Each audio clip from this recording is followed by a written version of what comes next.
rasa jeli mencari cinta, cinta bersemi saat pandemi. Masker dan vaksin mengikat janji, janji setia, setia abadi. Masker, vaksin, kau buat sejati.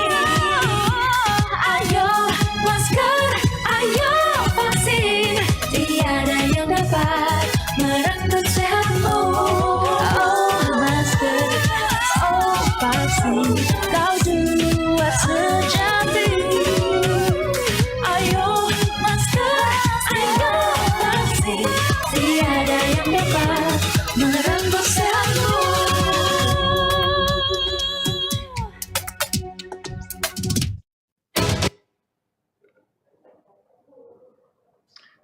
Well, thank you very much for that uplifting video. My name is Ed Davies. I'm the president of the Jakarta Foreign Correspondents Club and a journalist at Reuters. We are very pleased again today to have Professor Wiku Adisasmito, who's spokesman for Indonesia's COVID-19 task force. You've been very generous with your time over the year, Professor, and we've appreciated you giving us regular updates on the pandemic situation in Indonesia, and as we know, that can change very rapidly. So, I think it's a good time now to get an update from you on what is happening in Indonesia's fight to contain COVID-19. So, with that, I'd like to pass over to you and welcome you to our call today. Thank you. Okay, thank you, Ed Davis from the President of the GFCC. Assalamualaikum warahmatullahi wabarakatuh. Good afternoon for all of the international journalists. Today, I'd like to present the development of COVID-19 condition in Indonesia. And currently, COVID-19 cases in Indonesia have decreased for 20 consecutive weeks. And the last spike in cases occurred in July 2021, where the highest weekly total cases reached 347,847 cases. And currently, Indonesia's weekly cases are at 1,749 cases, or have dropped 99% from the peak. And this week, recovery rate are at the 2,378 cases, or have reached 96.44% from the total amount of the positive cases.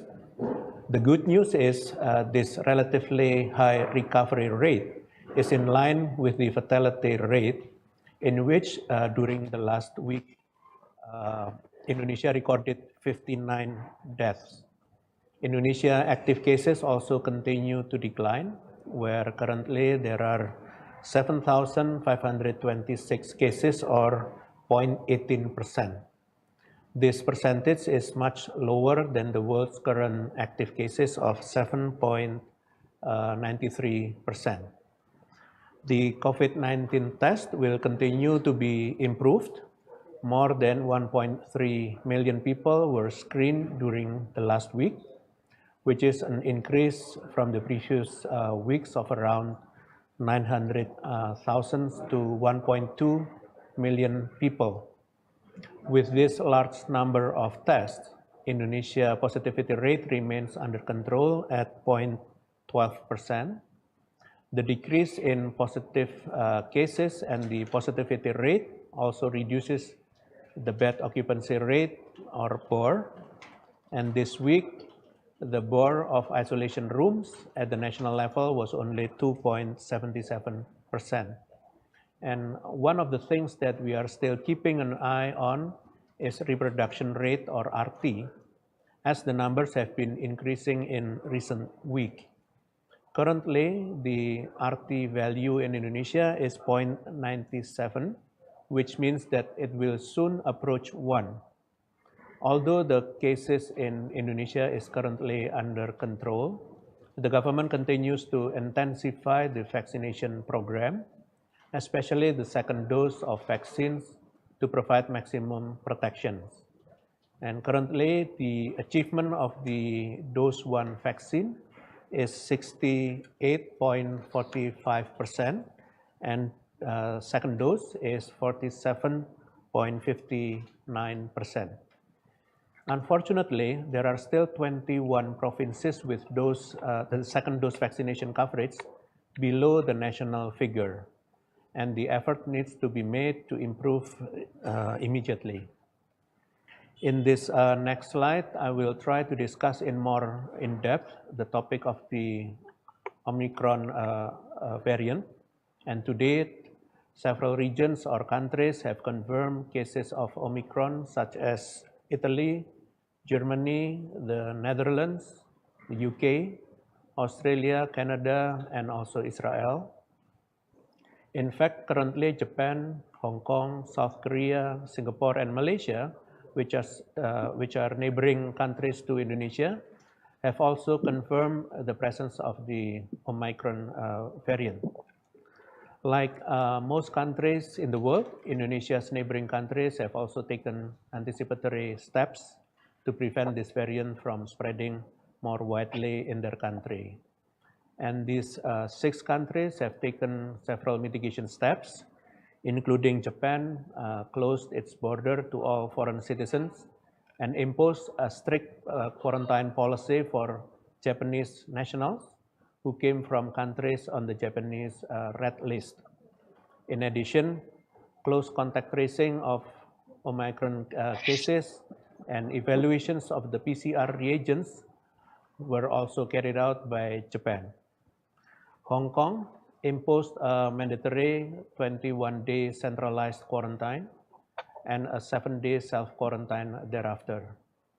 Testing must be carried out 6 times during the quarantine period, and on the 26th day, testing must be carried out at the community testing center. South Korea imposed a mandatory 10-day quarantine and testing after 14 days of arrival. In addition, South Korea has also temporarily removed some quarantine exceptions, which mean that quarantine procedures are mandatory for all travelers. Singapore enforces mandatory testing upon arrival, and suspects and confirmed cases of Omicron are required to centrally quarantine for 10 days. Australia imposed a 14-day quarantine for its citizens who have just returned from 9 countries in Africa and is reviewing arrival policies for immigrants, workers, and international students. And lastly, Malaysia imposed a mandatory 14-day centralized quarantine regardless of vaccination status and banned self-quarantine. Malaysia also imposed a PCR policy on the 3rd day of arrival and the 10th day of the quarantine. It is important to remember that temporary restrictions of international travelers' entry is not the same as prohibiting the entry of citizens with official citizenship.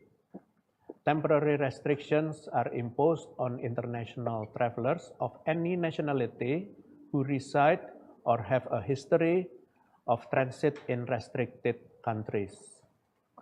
From the various policies implemented by the various countries in the world, Indonesia also needs to be aware of and anticipate the entry of the Omicron variant. And currently, Indonesia enforces a 10-day international quarantine policy with testing on the 1st day and the 9th day, as well as temporary restrictions on international travelers who live or have a history of stopping in Southern African countries. These restrictions on entry into the country are also continuously monitored. The implementations of strict health protocols will also continue, especially as the country will soon enter the Christmas and New Year period and expected to witness an increase in community activities, which in turn will also increase the potential of transmission. Omicron variant presents another challenge in our global fight against COVID-19. As a country who was hit by Delta variant, Indonesia can still recall the struggle it went through and the lives that are lost. Learning from our past lessons, Indonesia believes that there is no solutions apart from working together as global society to prevent another tragedy from taking place. Every government must work in solidarity and collaborate to prevent the spread of the Omicron. COVID-19 is a global pandemic that must also be met with global fights. We must strive for global solutions, acknowledging that in this globalization's era, the safety of our own country is highly dependent on other countries' safety.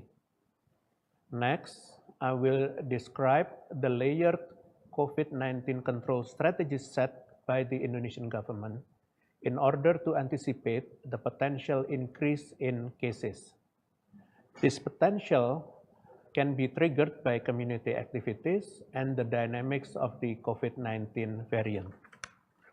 With geographic conditions varying from highlands to lowlands and a population that also varied from only 600,000 inhabitants to 46.7 million people per province, the COVID-19 mitigation strategy established in the country must be adjusted to each region's characteristics.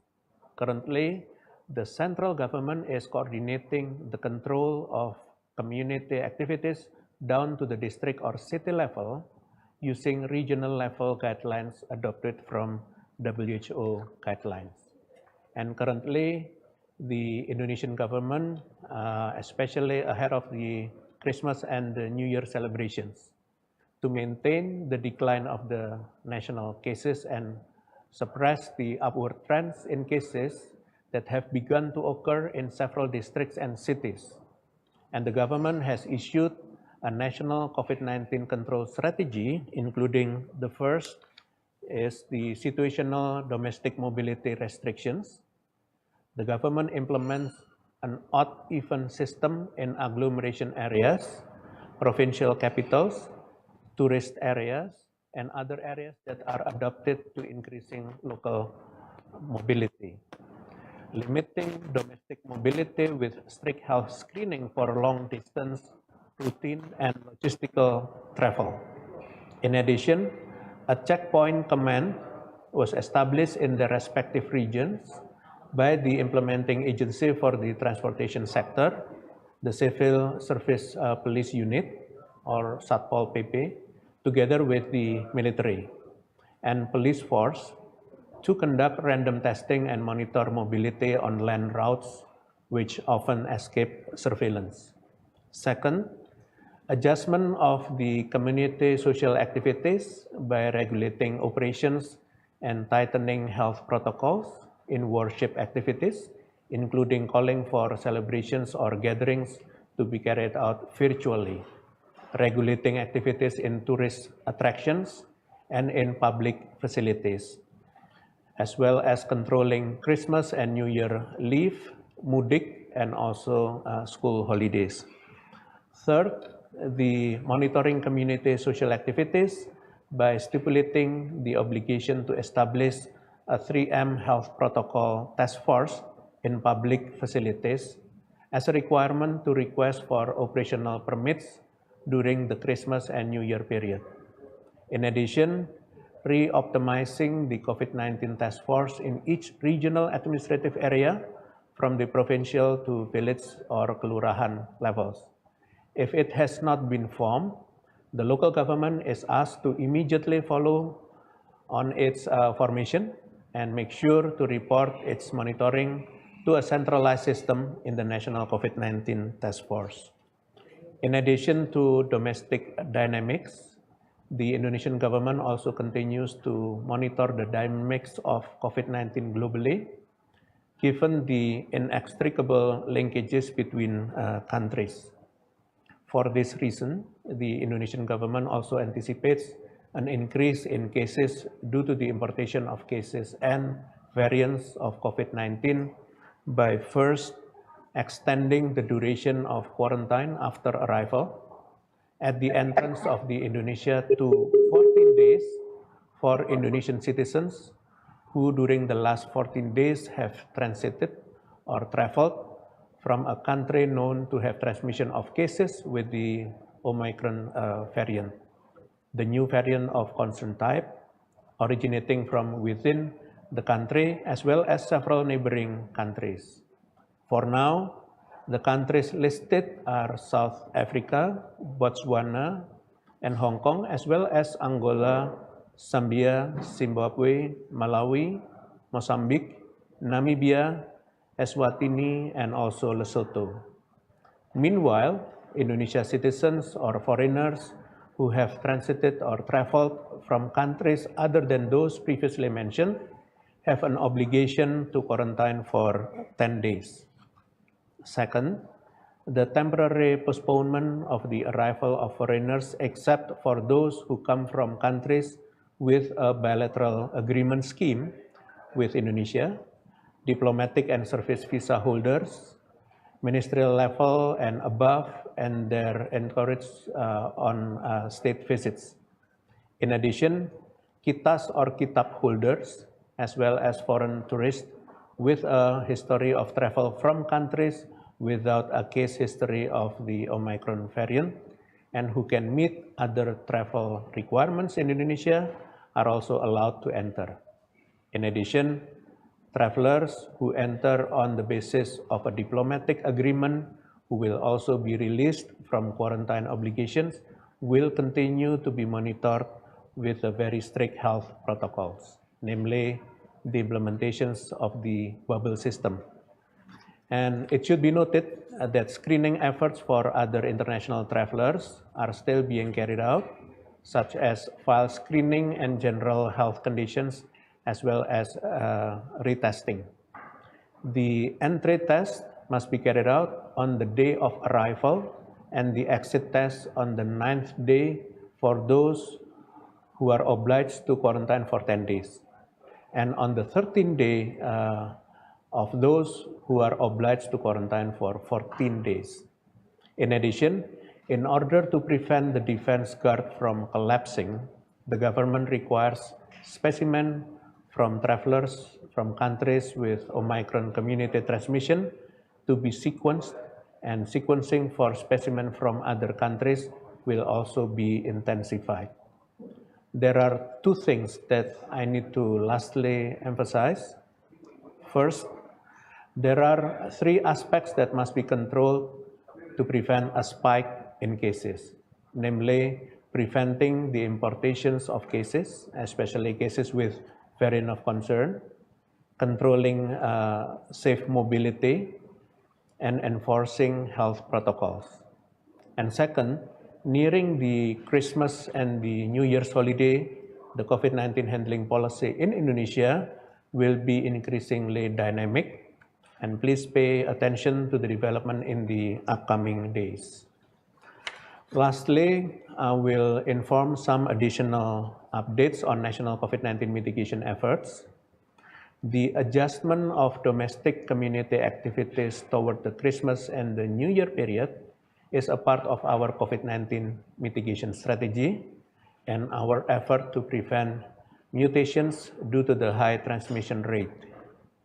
We believe that Indonesia's success in reducing national cases will have a major impact on the development of the cases at the global level. On the other hand, the Saudi Arabian Aviation Authorities updated the rules for international flight entering its territory. And as of December 1st, 2021, flights from Indonesia and 5 other countries are allowed to enter Saudi Arabia directly, and the requirements of vaccine booster was removed. However, visitors who are allowed to enter Saudi Arabia must still comply with the health protocols by undergoing an institutional quarantine for 5 days. In principle, the government of Indonesia will continue to put its best efforts in maintaining good relations with other countries and is deeply concerned of the increase in COVID-19 cases that occurs in various countries, especially due to the outbreaks of the Omicron variants. That being said, that the policy of prohibiting the entry of citizens from countries with cases of the Omicron variant is a part of our joint effort to save humanity globally. The Indonesian government ensures that there are no other considerations apart from this. During these trying times, which unfortunately have taken place for almost 2 years, Indonesia believes that all countries must put more emphasis on the collective effort of assisting each other. We must all ensure that everyone, no matter where they come from, can break free from the COVID-19 pandemic, and hopefully as soon as possible. With this, I end my presentations, and we will continue to the Q&A sessions. Thank you. Thank you, Professor Wiku. The first question is from at Davis Reuters, Lucy Gado AFP, and Lotta Hedberg C4. How is Indonesia's capacity to detect the Omicron variant, and also on the new quarantine rules to prevent the third wave? Okay, thank you from Reuters, AFP, and also C4. To support the President's directive to anticipate the importations of cases of Omicron variant and the emergence of the third wave, it is necessary to follow up efforts by increasing sequencing capacity and quarantine facilities. A large number of mutations in the spike gene of the Omicron variant can result in undetectable S gene target or S gene target failure, SGTF, for some polymerase chain reaction or PCR testing methods. Therefore, the PCR kit that Indonesia has been using will be adjusted. In the meantime, the adjusted type of PCR kit is already used for all international arrivals. Data from the Ministry of Health shows that the sequencing process is carried out at 6 arrival gates for international travelers, where each lab has the ability to test as many as 500 to 600 samples each day. Meanwhile, regarding quarantine capacity, there are 2 types of quarantine facilities, namely the guest house, the Wisma Atlet Pademangan, and also Wisma Pasar Rumput, with a total capacity of around 3,700 rooms and 70 hotels spread across Indonesia. It is hoped that the existing facilities will continue to maintain its capacity and can accommodate the arrival of the dynamic international travelers. Thank you. Second question is from Lucy Gadu, AFP. What is the risk linked to the end of the year period for the country? And will Indonesian journalists be prioritized for the third vaccine dose next year? Thank you, AFP. An increase in cases may occur, but various layers of policies continue to be pursued, both from within and outside the country. The government is very optimistic that it can reduce the rate of transmission on the basis of the strength of cooperations with the community. Regarding the booster vaccines as directed by the President, it will be implemented early next year, especially for priority groups who are vulnerable to infections. Regarding the details of the target will be officially delivered by the government. Thank you. Last question from Lotta Hedberg before. Is the government of Indonesia considering stopping current vaccinated travel lane arrangements? Thank you, C4. So far, the vaccinated travel lane policy that has been agreed with the state of the Singapore. And under this unilateral agreement, Indonesia citizens are allowed to enter Singapore without quarantine as long as they have been vaccinated for the purpose of traveling for a business visit. And also, even though stipulations has been set, the government continues to monitor the conditions of the case. Hence, the policies may be adjusted from time to time while still taking into account other aspects holistically. Thank you. Probably if at Davis, if there are more other questions, probably we can discuss and answers. Thank you. So if people would like to either would like to post any questions, please just say who you're representing if you're representing someone. Perhaps I can just follow up just on Lucy's question about the end of the year. I thought I saw a report that there were plans to lift the restrictions to level 3 in some areas had been cancelled. Is that not the case? Yes, the government of Indonesia recently has discussed about the level 3 policies that was going to be applied during the Christmas and New Year, but then after the several considerations, it will be adjusted and it will be according to the level of each area as stipulated before, which is level 1, 2, 3, and 4 regarding the level of each district and cities. Okay, thank you. See if there are any more questions out there. I mean, well, one question I had really was about tourism. I mean, obviously, Omicron has complicated the tourism outlook, I imagine. But at the same time, it seems like Phuket, say, in Thailand, has seen an influx of tourists through their sandbox system. But as I understand it, Bali is still not really seeing too many coming in. Can you give us sort of any update on the tourism situation? Yes. At this moment, the policy regarding tourism still remain the same. We observe the situations greatly because we want to make sure that the tourism during the Christmas and New Year is under control.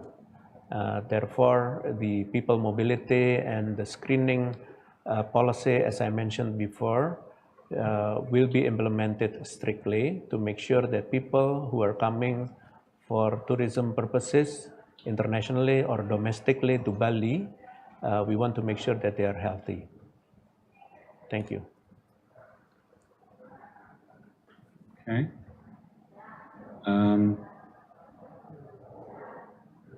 Okay, if no more questions, there was still, I mean, in terms of vaccinations, I was looking at your figures and we were almost at the 70% first dose mark, if I'm not,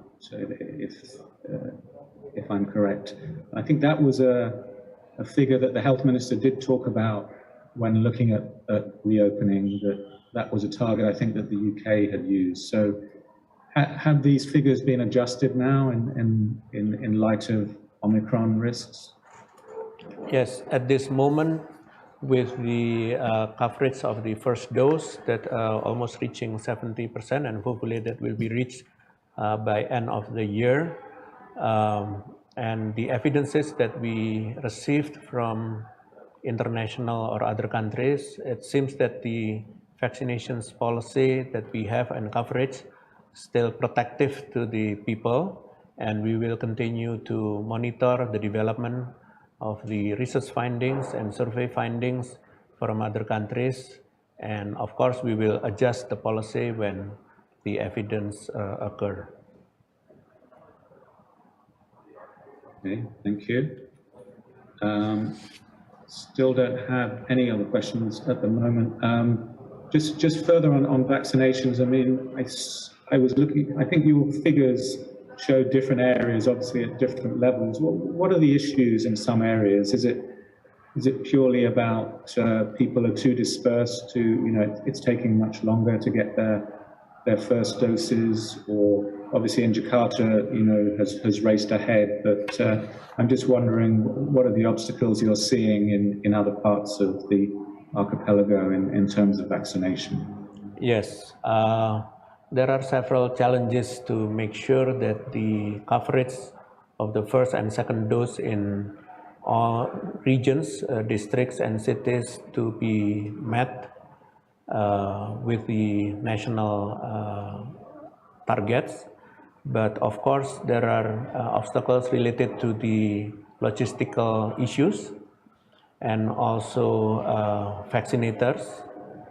In some areas, there are limited vaccinators, so that's why we deploy the army and also police to make sure to support the civil government in those areas who are remote and difficult to reach the people.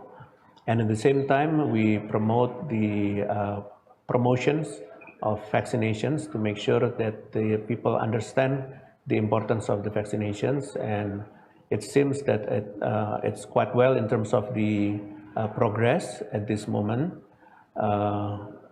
in terms of the coverage. So that's why we want to make sure that all obstacles can be overcome with the support from pentahelix movement, including police and also army to support the government.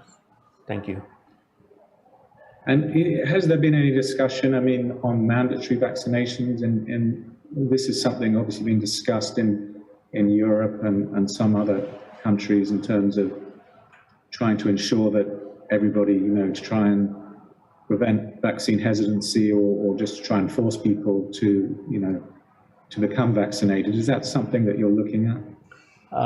Yes, there are some issues related to that in Indonesia, but we always discuss about any obstacles that happened, and we try to overcome case by case. And we are in close communications with the local government authorities, and the central government always support the local government when they find problems, and we use the data that we have to prove that we should have the same data to work on, and we improve from time to time. Thank you.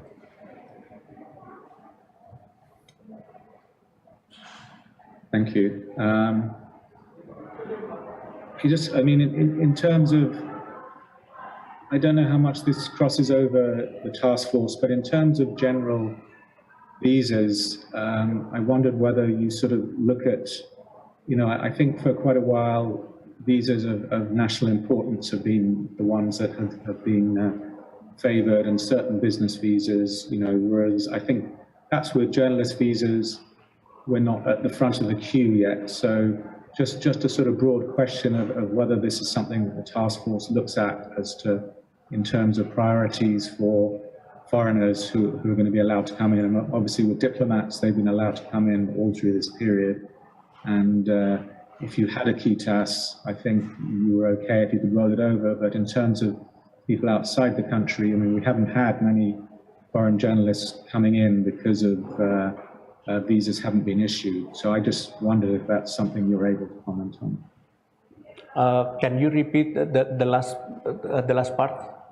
Yeah, I mean, it's really related to visas, particularly for foreign journalists.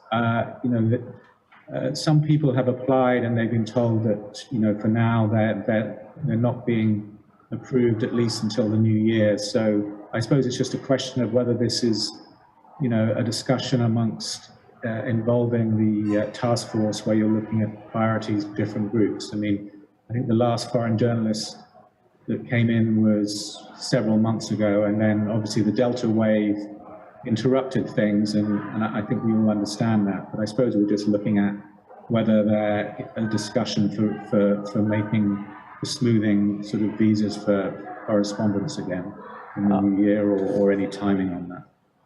Yes, I'm not fully aware of that, but I will looking for the status of that. But I think if I will raise that issue for the foreign journalists to come to Indonesia. Thank you. Thank you very much. Okay, well, I'm not sure we have are people being shy, or do they have any more questions? I mean, I think there was a question that Lotte from C4, her part about the healthcare system. is there anything that you've been discussing in terms of ICUs, I suppose, or other things to be ready in case there is a third wave? And I think you do seem to have acted quickly in terms of Omicron. So I just wondered, but obviously it's very difficult in a lot of countries to tell whether this variant might have come in already. So is there any on the health system have anything's been done or a plan to be done? Yeah. Based on the past experience with the second peak of cases in Indonesia, the healthcare system in Indonesia has been challenged very much, and the capacity has been increased, and even some of the facilities have been improved, and equipments and others are also, pharmaceuticals also being mobilized. And I think that experience have improved the capacity of the Indonesian healthcare. Although we understand if we have to face with another peak, of course, the healthcare system will not be sufficient to provide services if the number of the cases is so high. However, the system itself has been in place, and the mechanisms, if there is any increase or indication of increase of cases in any area in Indonesia, will be monitored very closely, and we hope that we can overcome before it reaches the peak of each area rather than collectively nationally. So that therefore, in terms of system, we are ready, but of course we will not be able to cope if the number of cases beyond the second peak that we experience. We have the backup system with the centralized isolation places all over Indonesia, including in big cities, and those are the backup system that will work when the second peak or the third peak will come. But of course, we will prevent that to happen by monitoring very closely any indication of increased cases in anywhere in Indonesia. Thank you. Thank you very much. Okay, well, I'm not sure that we've got any more questions at this point. I would like just to give a quick plug that we have the JFCC annual general meeting and end of year gathering on Thursdays, which Minister Sandiaga Uno will be making some comments, and I'm sure he'll touch on tourism as well. And we also have, but it should be a fun event. We have an exciting Indonesian musician, violinist, and also we have some exciting prizes, I've heard. So please do sign up for that Sure. Since it's only in a couple of days' time. And with that, unless there are any more questions, I'd like to thank Professor Wiku for his time yet again. You've given us regular updates over the year, and I think it's been very helpful to all our members. And I'm hoping that next year we won't be meeting so regularly, perhaps, but. Yes. I think as we've learned, this pandemic has many twists and turns, and it's going to be carrying on at least for part of next year. So thank you again for giving us all this time this year. Okay, thank you very much, Ed Davis and all international journalists who joined with this press conference. We hope that you understand the situations in Indonesia, and let's work together to save the world. Thank you very much. Wassalamualaikum warahmatullahi wabarakatuh. Thank you all.